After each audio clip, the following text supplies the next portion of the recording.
આવી ગયો. કેવું ગયું પેપર? સારું ગયું, વાંધો નથી. થઈ ગયા હા આ વખતે?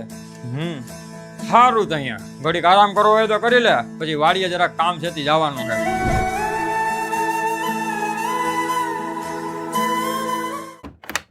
યાર હું કેવો દીકરો છું. મારા પપ્પા મને કંઈ કહેતા નથી, પણ મારા હાટું કેટલું કરે છે, મહેનત કરે છે, મજૂરી કરે છે. અને હું 5 વર્ષથી આ સરકારી નોકરીની પરીક્ષા ભરું છું, ફોર્મ ભરું છું, અને રિઝલ્ટ આવે ત્યારે 1 માર્ક 2 માર્ક અને ઘણી વખત તો પોઈન્ટ હાટું રહી જાઉં છું. હું એમના માટે કેટલું કરવા માંગુ છું, પણ મારાથી કંઈ થતું નથી. હું નકામો છું, નાલાયક છું, મારા બાપાની માથે બોજ બનીને બેઠો છું. આવી જિંદગી જીવી એના કરતાં તો મરી જવું સારું.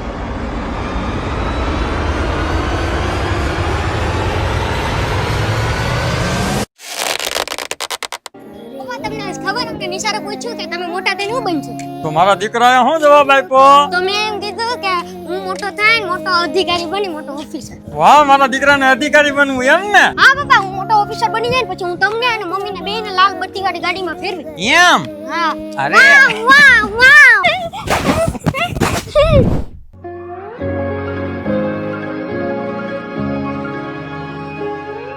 સાલી કેવી જિંદગી થઈ ગઈ અમારી.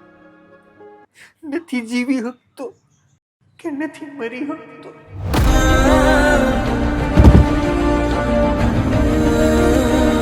મને ભરોસો છે મારા દીકરા ઉપર કે એક દિવસે જરૂર આગળ વધશે અને મારું નામ ઊંચું કરશે.